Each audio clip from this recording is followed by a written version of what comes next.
Buenas noches, bienvenidos al banquillo. Les saludamos como de costumbre a través de TSI. Hoy revisamos con inversionistas de la capital hondureña de los riesgos que tienen actualmente ante hechos violentos que se han venido registrando en los últimos días. De paso, cómo la autoridad municipal puede intervenir o sugerir para que se actúe en el marco de la ley. Abogado Osman Aguilar. Buenas noches, Rosendo. Actual regidor de la comuna capitalina, en su momento miembro de la Comisión de Seguridad en el Congreso Nacional e inversionista en el área de restaurantes. Bienvenido, ¿qué tal? Muchísimas gracias, Rosendo. Muchísimas gracias a toda su audiencia. Es un placer para mí estar compartiendo esta noche en tan distinguido y gustado programa. ¿Cómo han afectado la inversión estos hechos que se han vuelto común en los últimos años, ya no solo a nivel de Tegucigalpa? Las manifestaciones en muchos lugares del país se han vuelto violentas, abogado Aguilar. Bueno, quisiera comenzar poniendo en contexto de que el hecho de manifestarse, de salir a las calles, de hacer un plantón, de hacer una marcha o una caminata, es un derecho de la población, es un derecho de nuestros estudiantes, es un derecho del pueblo. Está consignado en nuestras leyes y en nuestra Constitución, siempre y cuando sean de forma pacífica, siempre y cuando sean de forma ordenada, y como dice un precepto de derecho, valga la redundancia, mis derechos llegan hasta donde comienzan los de los demás. Tanto derecho tiene la población a salir a manifestarse en la calle, como también tiene el resto de la población a poder circular libremente y desplazarse por estas mismas calles. En ese sentido, yo quiero informarle que yo mismo he participado en muchas marchas. Nosotros como Partido Liberal hace un par de semanas tuvimos una marcha y caminamos desde la sede de nuestro partido hasta Casa Presidencial y siempre la convocamos de manera pacífica, siempre tratamos de hacerlo de forma ordenada, de interrumpir o que sea lo menos traumático posible para el resto de la población que se está desplazando de su lugar de trabajo a su lugar de estudio. El problema nace cuando las manifestaciones dejan de ser pacíficas y comienzan a tornarse violentas. Ahí definitivamente representa un peligro tanto para las personas que se andan manifestando pacíficamente como para el resto de la población y no digamos para el pequeño, el micro y el mediano empresario que está haciendo su esfuerzo y su lucha por mantener sus negocios en las calles. ¿Qué cuidado se debe tener para que la infiltración, que es el riesgo que se presenta, no termine con hechos como los que hemos tenido en las últimas horas? Bueno, yo creo que es responsabilidad del Estado, en primer lugar, identificar quién está infiltrando estas marchas pacíficas. Porque si usted habla con algunos miembros de la oposición y que han sido testigos del génesis de cuando una marcha comienza violenta, dice y acusan y dice que son mismos policías militares infiltrados de civil y que inclusive se han atrevido a decir que han encontrado a muchos de ellos y los han corrido de las manifestaciones. Salvan inmediatamente su responsabilidad del lado del manifestante opositor, pero el Estado lo niega. El Estado dice lo niega. Que no. Exacto, el Estado lo niega, pero entonces es responsabilidad del Estado levantar una investigación. Quien tiene los cuerpos de seguridad, quien tiene las armas, quien tiene la investigación a cargo es el Estado. Por lo tanto, el Estado está obligado a investigar. Miren, las marchas siempre se infiltran, Rosendo. Yo tuve la oportunidad de sacar una especialidad en inteligencia militar cuando fui miembro de los cuerpos de seguridad del Estado y ahí nos enseñaban a infiltrar las marchas. O sea, es como que está en el manual, porque el Estado debe saber si esa marcha, hacia dónde se dirige, quién las organiza, si son de forma pacífica o no, y si van buscando un objetivo para manifestarse en una forma pacífica, valga la redundancia. Pero el problema es que cuando estas infiltraciones se hacen con otros motivos, como para desestabilizarlo, o tal vez para acusar a la oposición o a las marchas de ser violentos, cuando en realidad yo no he visto una convocatoria a una marcha violenta. Todas las convocatorias son a marchas pacíficas, la gente llega espontáneamente, inclusive llegan familias, pero siempre hay grupos infiltrados. La obligación del Estado es determinar quién y de dónde vienen esos grupos infiltrados, que muchas veces son encapuchados y cometen actos vandálicos, cometen actos de violencia, pero no necesariamente son miembros de estas manifestaciones. ¿Qué establece ese protocolo cuando me dice con su experiencia y sus estudios en seguridad muestran que en una marcha opositora va gente del Estado. ¿Está claro eso? Está claro, y eso desde los 80, desde los 70, en las manifestaciones, en las marchas de los maestros, de los obreros, de los campesinos. Inteligencia militar siempre ha hecho eso. Manda efectivos de civil para levantar perfil de los líderes. Usted sabe, esas prácticas vienen desde, bueno, esas prácticas las aprendieron nuestros militares en la Escuela de las Américas, cuando el Comando Sur estaba en Panamá. Recuerda que cuando ya eran oficiales superiores se iban a especializar ahí, y en toda Latinoamérica ha sido una política de esas. Y entonces estos miembros de la inteligencia, de los cuerpos de inteligencia del Estado, infiltrados en las marchas, en teoría lo que deberían de hacer es eso, pasar la información, para que después esa información analizada, procesada y divulgada oportunamente se convierta en inteligencia. Pero el Estado también está obligado a saber quiénes son, porque la oposición dice que es la misma policía militar la que comienza la violencia, y el Estado obviamente dice que no, que son manifestantes que se tornan violentos. Pero al final del día, el obligado a investigar es el Estado de Honduras. ¿Debe desde su óptica, abogado Osman Aguilar, la policía como tal, que acude a disuadir las marchas, a quitarlos de donde se toman, cambiar las estrategias? Lo que hemos visto en los últimos tiempos es que hay una toma, hay cierre de calle y llega el gas. Sí, definitivamente la estrategia que están usando no es la mejor, no está dando resultado. Me parece que es una estrategia, en primer lugar, demasiado violenta. En segundo lugar, están haciendo un uso excesivo de la fuerza. Y en tercer lugar, carece de investigación. Si se dedicaran un poco más a investigar que a usar la fuerza, en estos momentos ya sabríamos quiénes son las personas que están infiltrando estas marchas, quiénes son los que están queriendo volver estas marchas violentas. Porque una cosa es hacer hecho de su derecho constitucional, hacer uso de su derecho constitucional de manifestarse, y otra cosa es cometer actos vandálicos. Yo le puedo decir que la gran mayoría de las personas que salen a la calle a manifestarse son gente pacífica, son ciudadanos, son estudiantes, son obreros, trabajadores, hombres, mujeres, maestros, médicos, enfermeras. Pero el problema es que necesitamos investigar quiénes son los que tornan violentas. Y si tuviera esa estrategia la policía y los entes de seguridad, a estas alturas le aseguro que estarían privados de libertad o estarían siendo enjuiciados las personas que planifican y cometen actos vandálicos. ¿Debe cambiar esa acción que hemos visto de la policía, abogado Osman Aguilar, de estar tirando gases, de lanzar incluso hasta piedras, porque de ambos lados se ha dado, y no se pretende justificar ni a uno ni otro, de algún sector de los que se manifiestan, usan hasta artefactos de la antigüedad, ondas, chimbas incluso? Sí, como le digo, yo he presenciado, y además de lo que he visto en las noticias, además de lo que he visto por los medios de comunicación y por las redes sociales, también he sido testigo presencial de uso excesivo de la fuerza por parte de los entes de seguridad del Estado, especialmente de la policía militar. ¿Qué es lo que pasa con el militar? Muy poco militar está preparado para dar labores de seguridad, porque el militar, a diferencia del policía, está preparado y está entrenado y está adiestrado para eliminar la amenaza, para combatir al enemigo. El problema es que los manifestantes y un disturbio civil, por eso se le llama disturbio civil, porque no son enemigos, tampoco son delincuentes, son personas que salen a manifestarse, pero obviamente los entes de seguridad del Estado tienen que controlarlos, tienen que evitar que se tornen violentas y tienen que darle protección tanto a ellos como a la demás ciudadanía, pero con un uso de la fuerza racional y proporcional necesaria. Yo comentaba la vez pasada que pareciera que la policía militar está con juguete nuevo con el gas lacrimógeno, y parece que se lo dieran, le llenan las mochilas de ellos porque hacen un uso indiscriminado de él, a tal grado que ni siquiera se fijan si hay menores de edad, si hay niños en una manifestación, y gasean, como popularmente se dice, causando daños físicos a las personas. Aquí abordaba un elemento básico, y es que en estas manifestaciones hay mucho joven. Bastante joven. Entusiasta, rebelde, y es válido por el comportamiento.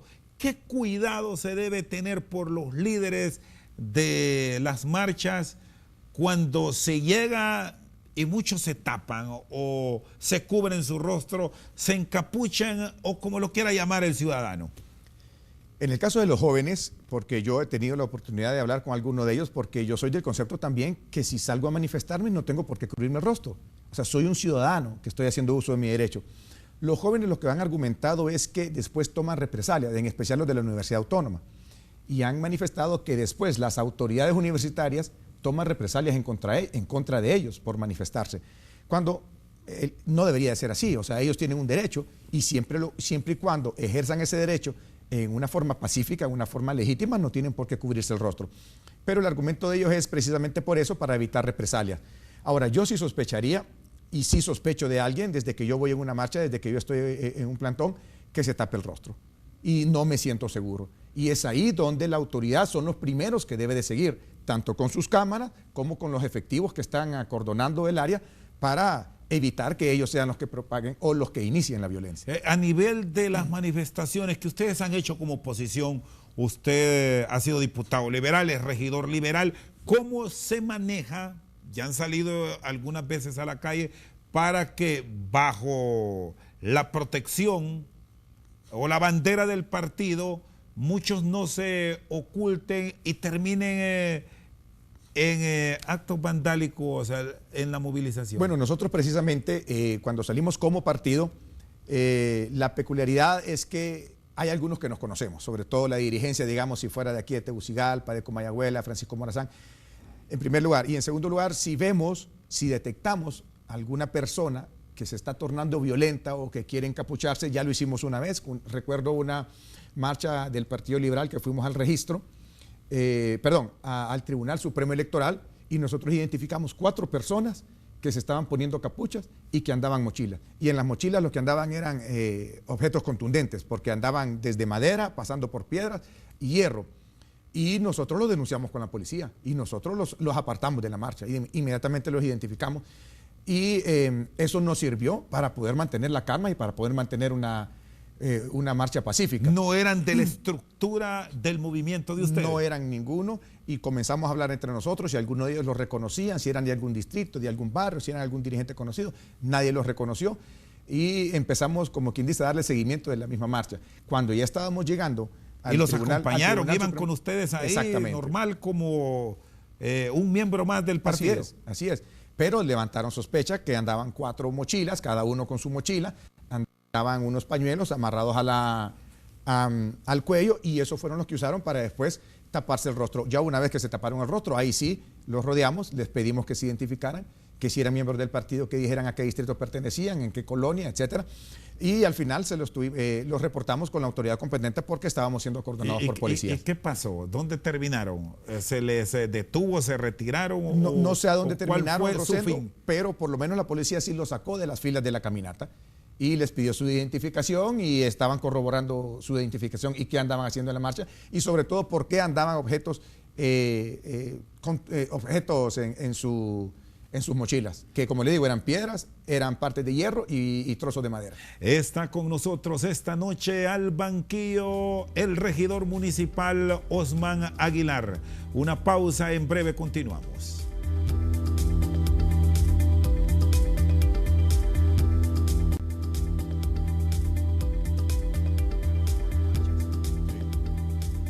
Seguimos esta noche con el abogado Osman Aguilar. Me exponía de el cuidado que hay que tener cuando se va en una marcha o en una manifestación y se llevan mochilas. Es muy común que el ciudadano, hombre y mujer, utilicen mochila. Así es, sobre todo si es estudiante, si es un joven, ¿verdad? Que ahí anda sus instrumentos.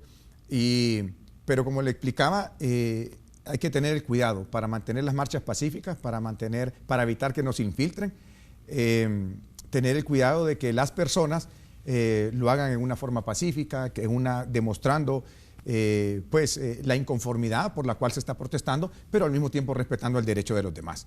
Y esa sería una forma de proteger las mismas marchas. Y esto debería de hacerlo tanto los organizadores de la marcha, pero también los entes de seguridad del Estado.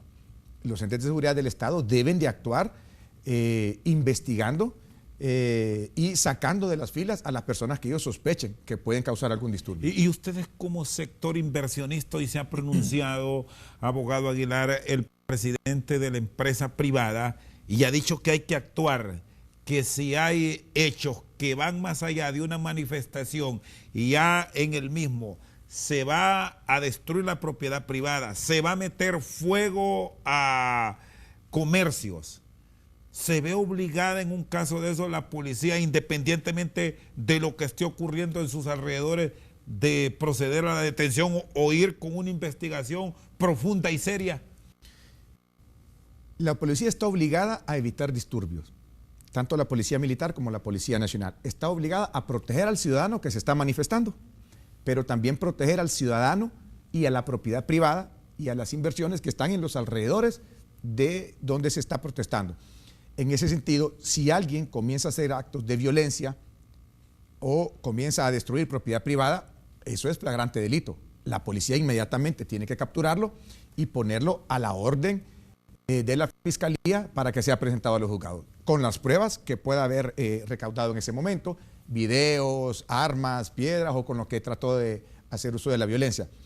Y eso sin menoscabo de la investigación, porque al final del día no solo queremos agarrar a las 2 o 3 personas que utilizaron en una marcha para generar violencia, lo que queremos es dar quién está detrás de la violencia de las manifestaciones. ¿Es el Estado de Honduras? ¿Es la misma policía militar para desacreditar las marchas?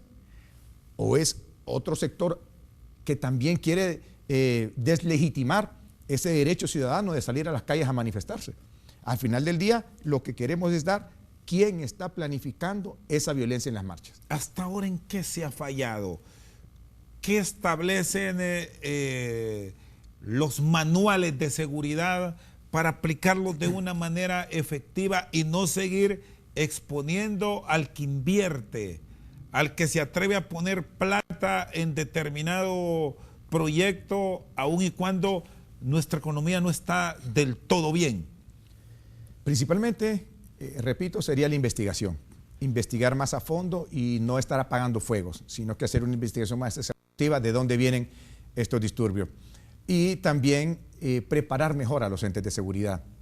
Le decía que los militares están preparados para eliminar la amenaza. Es muy poco el entrenamiento que tienen en tema de tratar con la persona civil, sobre todo cuando es una persona que está desarmada, no es un delincuente, simplemente es una persona que anda manifestándose.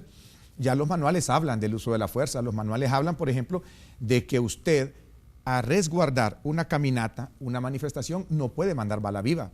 Es igual que en el Estadio Nacional, los efectivos policiales o militares que están ahí no pueden usar bala viva. O sea, pueden usar su arma de fuego sin munición como disuasivo, pero dentro de una multitud lo que pueden usar es escopeta 37, que dispare tacos de hule, que dispare madera o que dispare bombas lacrimógenas, pero siempre con un uso medido.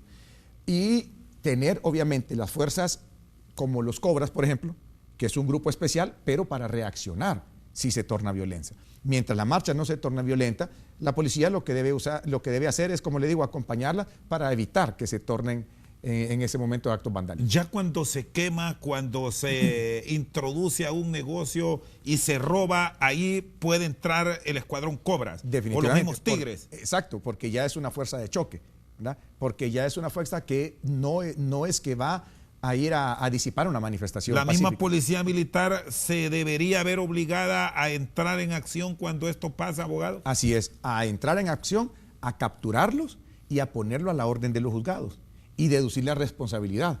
El problema es que yo digo, si hay tantos actos vandálicos, si se está afectando al pequeño empresario, al microempresario, al mediano empresario, ¿por qué la policía no captura?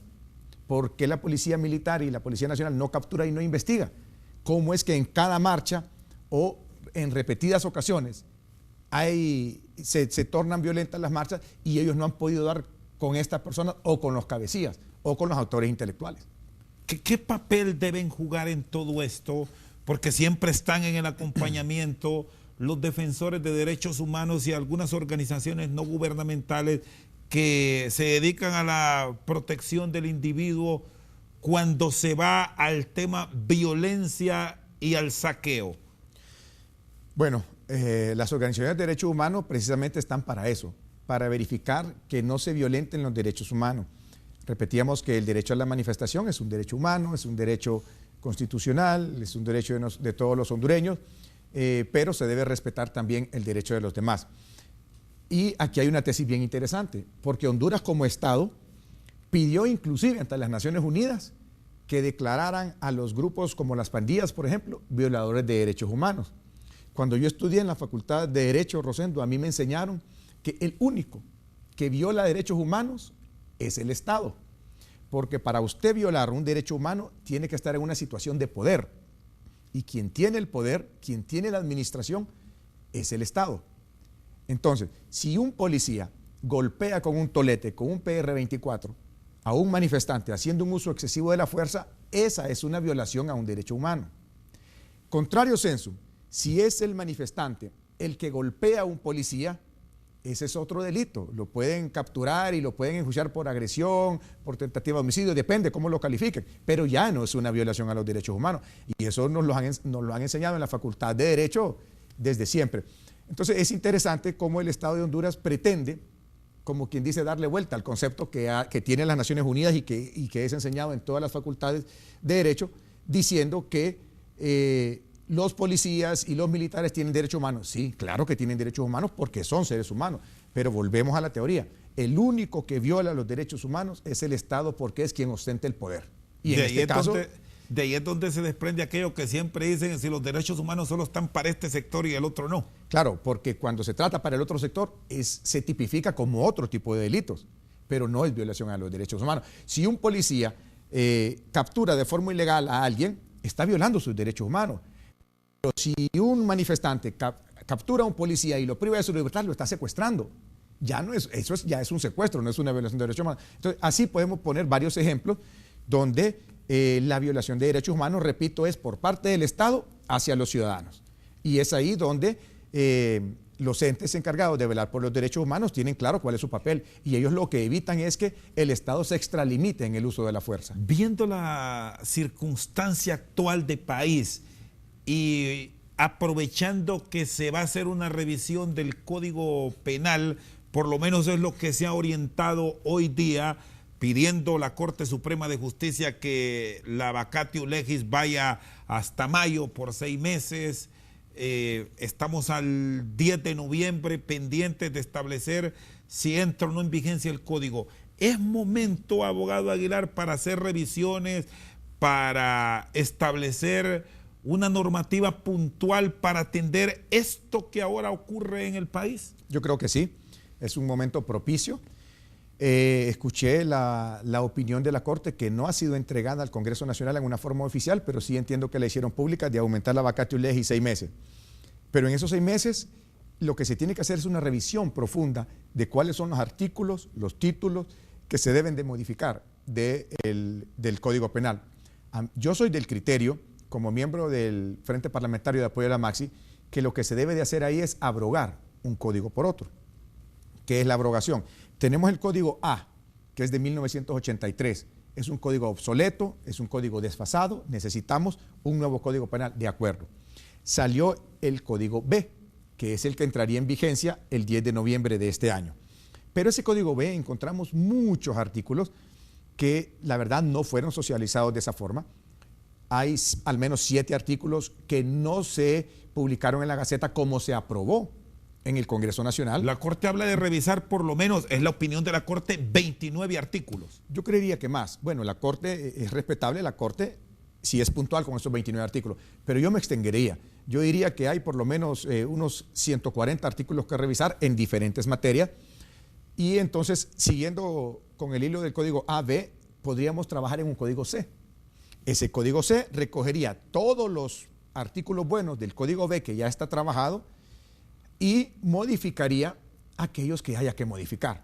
Pero para eso ocupamos la extensión de la vacatio legis, que puede ser de 6 meses, como opina la Corte Suprema de Justicia, podría ser de 1 año, como opinamos otros sectores, o hasta de 18 meses, porque de verdad sí se ocupa una socialización bastante fuerte con los diferentes sectores de nuestra ciudad, de nuestro país. Y para eso necesitamos tiempo. Y lamentablemente recordemos que cuando entramos en un periodo electoral ya se disipan lo que son los diferentes temas. Así que yo sí soy partidario de que se extienda la vacatio legis. Si es a 6 meses, pues bueno, es algo. Yo preferiría que fueran a 12 meses. Y en ese tiempo aprovechar para reformar muchos artículos del Código B, convertirlo en un Código C y que éste abrogue el Código B. De esa forma nos evitamos el peligro que muchos juristas han alertado en los medios de comunicación, y es que, sobre todo en los delitos contra el Estado, en los delitos de corrupción, habría un beneficio si el código B, o sea, el código que entraría en vigencia el 10 de noviembre, entra aunque sea una hora o un día, por la retroactividad de la ley. Aunque se modifiquen las penas, aunque se modifique la tipificación del delito, si el código llega a entrar un día en vigencia, tal cual está, van a llover los recursos en los juzgados. Y por la retroactividad de la ley, el juez podrá aplicar los beneficios que tenga este Código B. Está con nosotros esta noche al banquillo el abogado Osman Aguilar. Una pausa, en breve continuamos.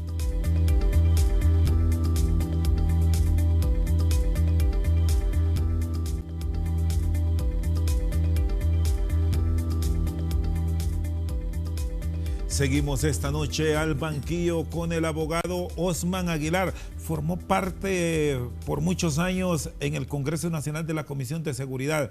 Como inversionistas, al mismo tiempo les preocupa este tema de la seguridad que en los últimos días nos expone nuevamente ante el mundo, abogado.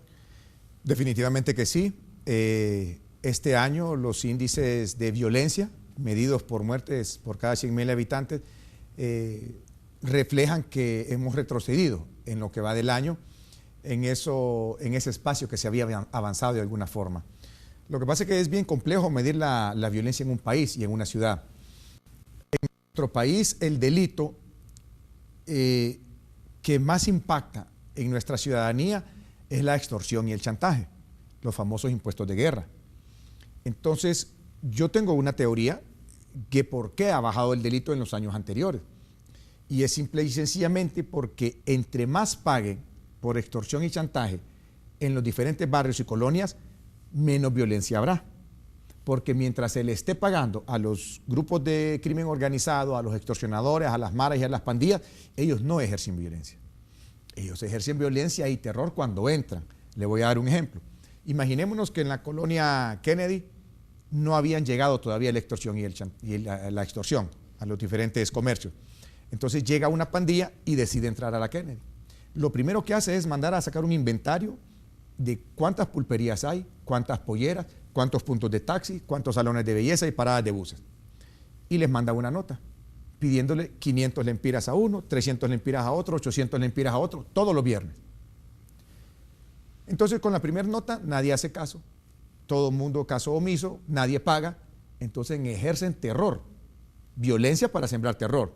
Entonces es cuando llegan y asesinan a uno o dos personas que se negó a cumplir con esa petición. ¿Qué pasa la siguiente semana? Vuelven a mandar una nota. Ya como hubo un acto de violencia, ya mucha gente tiene miedo. Entonces ya la mitad pagan de los que le mandan la nota, la otra mitad no paga. Entonces se ejerce violencia contra esa otra mitad. Y esta vez se ejerció violencia contra el dueño del local y contra los clientes, y posiblemente haya una masacre de 4 o 5 muertos. La siguiente semana vuelven a mandar la misma nota y ya todos pagan. Y el que decide no pagar es porque se va de la colonia, se va del país o se va de la ciudad, o simplemente cierra su negocio por no poder mantenerlo, no poder seguir pagando el impuesto de guerra y ya. Pero cuando todos están pagando y ya comienza a trabajar, como dicen popularmente, aceitada la maquinaria, entonces ya no hay violencia. Porque el terror y la violencia lo usaron al principio para amedrentar, pero ya una vez que empiezan a recolectar dinero y empiezan a recolectar dinero, ya no hay muertos en la Kennedy. Se aumentó los muertos los primeros meses cuando llegaron las pandillas, pero ya después todo el mundo está pagando. Entonces no hay violencia, pero no quiere decir que no haya delito, no quiere decir que no haya crimen. Sí existe el crimen y se está haciendo cada vez más grande, porque está financiando, se está recibiendo cada viernes cientos o decenas de miles de dinero en un solo barrio.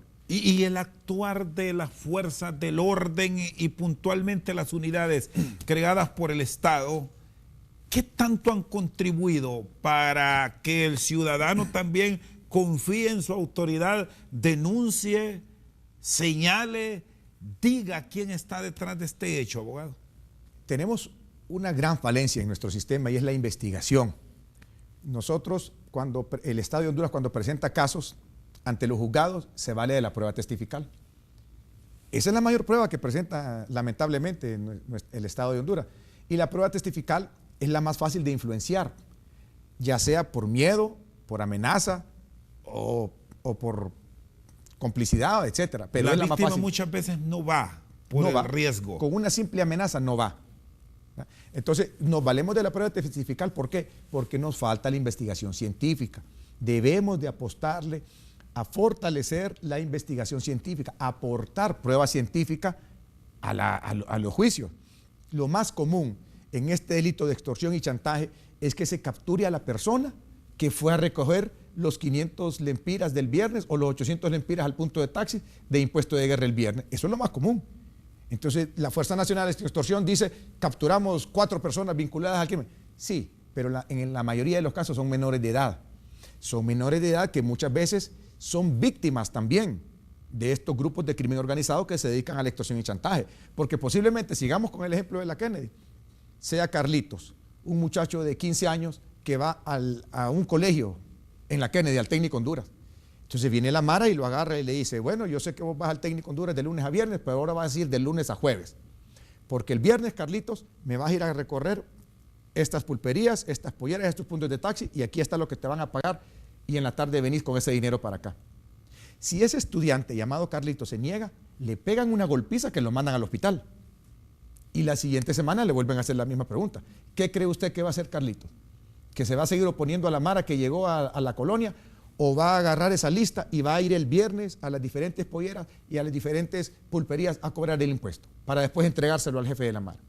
Va a ir. Cuando se presentan este tipo de planteamientos y este tipo de hechos, hay quienes dicen que es momento para revisar la edad punible. ¿Es un disuasivo o es seguir alimentando más de lo mismo, abogado? La reducción de la edad punible y así como la pena de muerte es un tema que siempre trae a colación cuando las sociedades cuando hay hechos de alto impacto se presenta esto. Pero está demostrado con estadísticas que la reducción de la edad punible no ha mejorado los índices de violencia en ningún país donde se ha aplicado. Si las maras y pandillas en estos momentos están utilizando muchachos de 16, de 17 años, porque son inimputables, si el Congreso Nacional baja la edad punible de 18 a 16, va a utilizar muchachos de 15 y de 14 años. O sea, ellos siempre buscan la forma de ir un paso adelante. Yo creo que lo que debemos de hacer es darle mayores oportunidades a nuestros jóvenes, a nuestros niños, mayor presencia policial en las diferentes ciudades y, sobre todo, lo repito, dar un apoyo decidido a la investigación. Porque si seguimos capturando solo infraganti al que llega a cobrar el impuesto, le aseguro que no vamos a dar que no vamos a dar nunca con los cabecillas si no le apostamos a la prueba científica. Y en algunos casos, donde el que va a cobrar la extorsión sí es miembro de la estructura criminal, digamos que no fuera un estudiante o un menor de edad que está siendo obligado a hacer eso, que sí era un miembro de la estructura criminal, no habla, no delata a sus pares o a sus jefes, porque no hay cómo darle un beneficio, porque no tenemos aprobada la ley de la colaboración eficaz.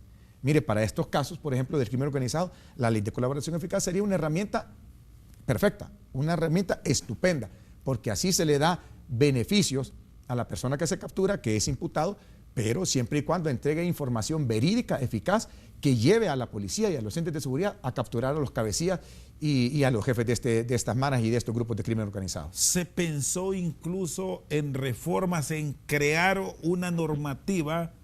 Bueno, usted era diputado en ese entonces, para endurecer el blanco. Al final, ¿contribuyó o no estas modificaciones? Y muchas otras que volvemos al pasado, en el marco de estas revisiones que se harán en los próximos días en el Congreso Nacional, perfectamente se pueden considerar. Se pueden considerar, claro, pero volvemos a lo mismo, endurecer las penas no garantiza que van a disminuir los índices delictivos. Lo que sí garantiza que va a disminuir los índices delictivos es acabar con la impunidad, es decir, capturar a quien comete delito, enjuiciarlo y lograr una sentencia condenatoria. ¿De qué le sirve a nosotros, de qué nos sirve tener para X delito 50 años de cárcel? Si no tenemos investigación, si no tenemos aportación científica de la prueba, y tenemos solo 4 sentencias condenatorias de cada 100 delitos que se cometen en nuestro país. De cada 100 delitos que se cometen en Honduras, 96 quedan en impunidad y solo 4 llegan a una sentencia condenatoria. Eso es una invitación para seguir delinquiendo. ¿Qué ha pasado con la DPI? Bueno, yo creo que la DPI está haciendo su trabajo, pero se debe de reforzar, se debe de aumentar en número, en capacidades y poder tener investigación en todos los departamentos y, si es posible, en todos los municipios del país.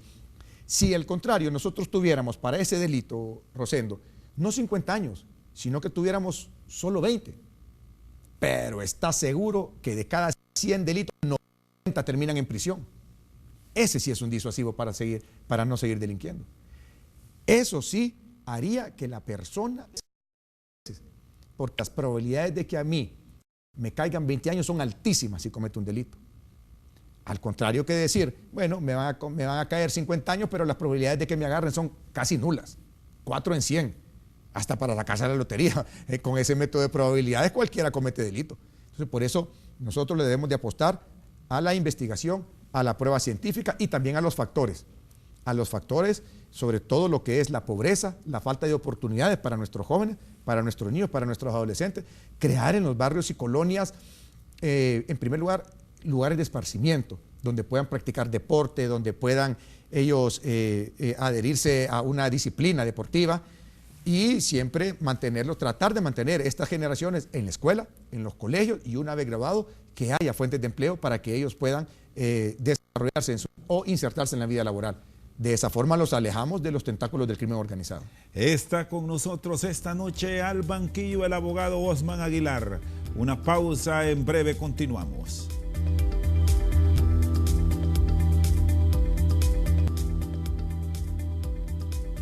Seguimos esta noche al banquillo con el abogado Osman Aguilar. ¿Hasta dónde haber experimentado estos cambios, reformas, enfrentar al crimen organizado, ha hecho cambiar las acciones del AMPA, abogado Aguilar? Definitivamente que ha impactado en la forma de cometer delito, en la forma de organizarse para la comisión de los diferentes delitos en nuestro país. Y eso es una constante. El crimen muta, todo el tiempo está mutando.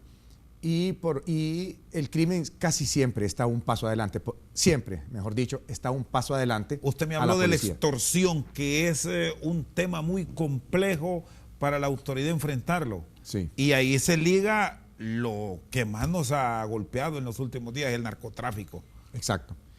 El narcotráfico y que ha utilizado nuestro país por décadas, primero como puente, como país puente. Luego de país puente pasamos a ser país puente y país productor, porque se encontraron ya en años anteriores laboratorios en nuestro país. Y de país productor también y país puente pasamos a ser país consumidor y ahora hasta procesadores, ¿verdad?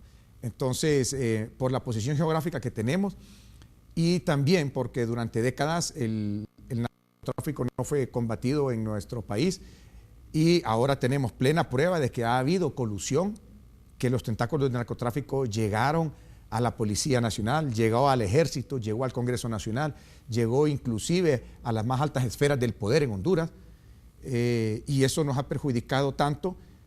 Y a la par de las acciones del narcotráfico, tenemos en los barrios y la colonia el delito de extorsión, que muchas veces están ligados, porque cuando a quienes ocupan los carteles de narcotráfico para poder vender la droga que se quede en el país, porque antes pagaban con dólares. De unos años para acá, a los que transportan drogas a través de Honduras y que son hondureños se les paga con producto. Y ese producto lo que tienen que hacer ellos es menudearlo, como popularmente se dice en los diferentes barrios y colonias, y ahí es donde entran en asociación con las maras, con las pandillas y con los grupos del crimen organizado que se dedican a la extorsión y chantaje para poder en sus barrios distribuir la droga. Es muy complejo, como le digo, muta, claro que muta, el delito siempre va un paso adelante. Es por eso que los cambios deben ser permanentes y en materia de seguridad el Estado debe ser proactivo. Debe ser proactivo, cosa que no hemos tenido lamentablemente por la colusión que ha habido de nuestras autoridades con los grupos de crimen organizado. ¿Qué tanto se ha mejorado a nivel de ustedes, del sector empresarial, de los políticos?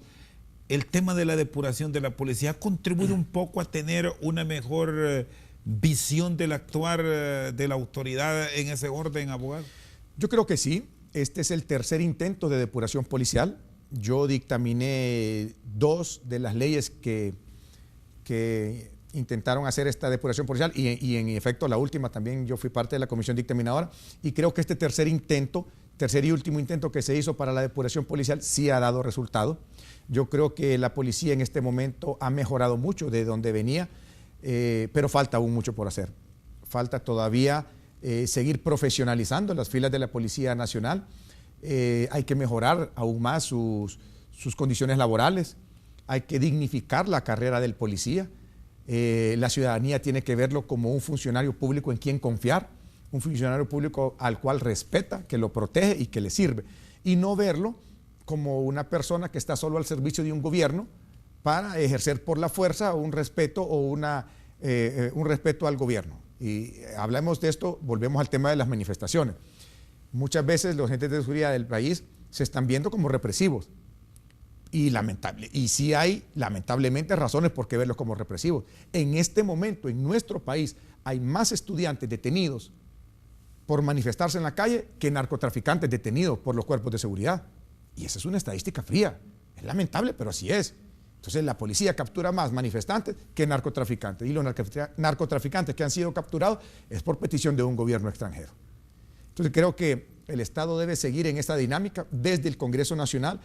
La revisión de las leyes en materia de seguridad y en materia penal debe de ser permanente, porque repetimos la frase, el delito muta, por lo tanto el Estado tiene también que mutar, tiene que ir adaptando sus leyes y adaptando los cuerpos de seguridad al tipo de delito y sobre todo también a la zona. ¿Qué actuar se debe tener en un área puntual? La seguridad de los penales. Veamos lo que ha pasado recién el fin de semana y si nos vamos más atrás, en décadas encontramos una falencia que no se ha podido superar, penales de máxima seguridad donde introducen armas. Bueno, en primer lugar, todo privado de libertad está en manos del Estado.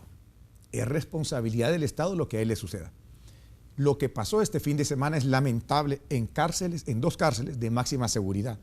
Se supone, según la ley del Instituto Nacional Penitenciario, que yo también fui parte como miembro de la Comisión de Seguridad del Congreso Nacional, parte de los que dictaminamos esa ley, se supone que en las cárceles de máxima seguridad la ley manda a tener auténticas aduanas penitenciarias.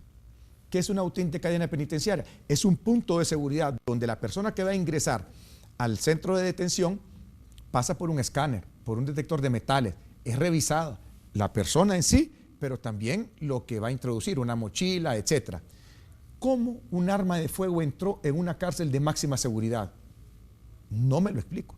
La única forma que yo puedo concebir que un arma de fuego haya entrado es con la colusión o la participación de las personas encargadas de la seguridad de ese centro penal.